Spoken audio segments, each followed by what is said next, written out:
Цифрлы этика. Біреу беймезгіл уақытта хат жазғанда, досыңыз немесе басқа да бейтаныс адамдар WhatsApp-тан аудио хат жібергенде ыңғайсызданасыз ба? Хом мен Фэм де осы себептен ұрысып қалды. Фэм онлайн сабақта отырғанда Хомның бірнеше қайтара қоңырау шалғанына қатты ренжіді. Себебі қоңыраулар сабақ тыңдауға кедергі келтіріп, Фэм ештеңе түсінбей қалған. Онымен қоса, Фэм Хомның WhatsApp-тан аудио хат жіберетін ұнатпайтын. Ол осы өкпесінің барлығын үлкен мәтін етіп, Хомға жазып жіберді. Неге жай ғана хат пен қоңыраулар екі дос арасында осындай реніш тудырды? Және әлеуметтік желіде біреудің қара тізіміне кіруден қалай сақтанамыз? Кез келген адамды қоршап тұрған көзге көрінбейтін шеңберлер бар. Оларды жеке кеңістік деп атайды. Бұл шеңберлерді алғаш болып көрген антрополог Эдвард Холл болатын. Холл адамдар сөйлескенде бір-бірінен белгілі бір қашықтықта тұратынын байқаған.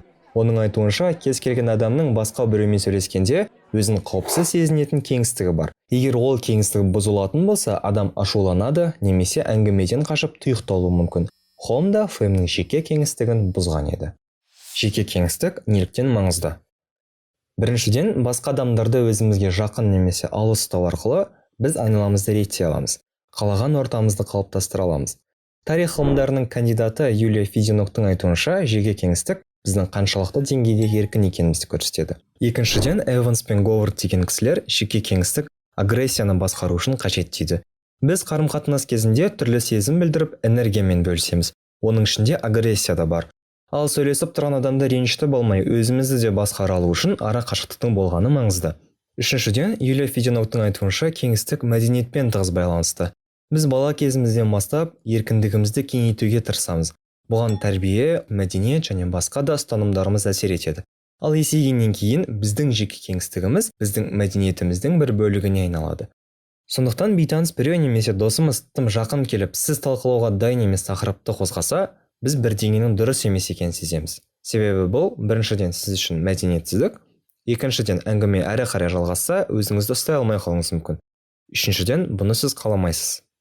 Бізді қоршаған шеңбердің негізгі 3 түрі бар. Оларда Юлия Фединок жеке, ұжымдық және қоғамдық деп бөледі. Жеке кеңістік сіздің жеке бөлмеңіз сияқты. Егер қаласаңыз, бөлмеңізге жақын достарыңыз немесе туыстарыңыз кіре алады. Ұжымдық шеңбер сіздің үйіңіз. Ал үйіңізге қалған достарыңыз, таныстарыңыз және басқа да сіз рұқсат еткен адамдар кіруі мүмкін. Ал соңғысы қоғамдық, бұл қалған әлем. Дәл осы шеңберлер адамдардың қарым-қатынасына, көзқарастарына және мәдениетіне қарай үлкеюі немесе кішіреюі мүмкін. Адамдар да уақыт өте келе бір шеңберден екінші шеңберге өте алады. Аудиохаттар мен телефон қоңыраулары ше. Әлеуметтік желі көп шекараны бұзғандықтан адамдардың арасындағы байланыс та жеңілдеді. Осылайша шеңберлеріміз де цифрланды. Енді біздің кеңістігіміз Инстаграмдағы дайрект, WhatsApp-тағы чат, аудиохаттар және қоңыраулар деп бөлінетін болды. Егер біреуге қажет деңгейде жақын болмасаңыз, аудиохат немесе қоңырау шалу жақсы шешім емес. Сізге жай ғана жауап бермеуі мүмкін. Себебі дауыс та жақындықты білдіретін коммуникация құралы. Сондықтан көп адамға аудиохаттарды тыңдау ыңғайсыздық тудырады. Тіпті Хом мен Фэм сияқты жақын болсаңыз да, беймезгіл уақытта мазаламағаныңыз жөн. Ал ешкімнің ашуына тимей, сыпайы жауап алу үшін не істеу керек? Ең алдымен адамның жеке кеңістігін сыйлаңыз. Егер жақын қарым-қатынаста болмасаңыз, үйдің ауласынан бастағаныңыз жөн. Сондықтан Instagram немесе Facebook'тан жазыңыз. Оның нөмірін сұрастырып, жеке бөлмесіне де, үйіне де басып кірудің қажеті жоқ. Сізді қуып шығуы мүмкін. Басқаша айтқанда жауап бермейді.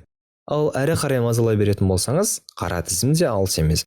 Жақынырақ танысқыңыз келсе, бұны ол адам да қалауы қажет. Ал шұғыл шаруа болса, алдымен өзіңізді таныстырып, мән-жайды бірден түсіндіріңіз. Басқаша айтқанда үйіне не үшін және қалай басып кіргеніңізді айтыңыз. Мұндай жағдайда сізге тез әрі нақты жауап береді. Егер досыңыз немесе бейтаныс адамның беймезгіл уақытына түсіп қалғыңыз келмесе, қоңырау шалатыңызды немесе аудиохат жіберетініңізді алдын ала ескертіп қойғаныңыз жөн. Бұндай жағдайда сізге есік те ашық тұратын болады. Егер Хом Фэмге қоңырау туралы ескерткенде, басып кірудің де қажеті болмас еді. Юлия Фединок жеке кеңістік түсінігі 17-18 ғасырдағы қалаларда пайда болды дейді. Алғашында үйлерді жылыту қиынға соққан. Сондықтан адамдарға бір үйде топтасып өмір сүру қалыпты жағдай еді. Кейін қалаларда жылу жүйесі дамығаннан соң, тұрғындар бөлмелер салу арқылы бір-бірінен оқшаулана бастайды. Қысқасы, адамдардың өмір сүру деңгейі жақсарып, мәдениет дамыған сайын, оның оқшаулануға да қажеттілігі арта береді. Сәйкесінше, басқа адамның жеке мүлкіне де, оның кеңістігіне де сыйластық таныту керек. Интернет ортақ заң мен жүйеге бағынбайтын үлкен әлем. Сондықтан адамдардың желіде өзін қалай ұстау керегі туралы нақты ережелер әлі жазылған жоқ. Бірақ этикет ережелері бумеранг әдісімен жұмыс істейтінін есе сақтау қажет. Егер басқалардың уақыты мен жеке өміріне сыйластық танытсаңыз, сізді де сүйікті фильміңізді көріп отырғанда ешкім мазаламайтын болады.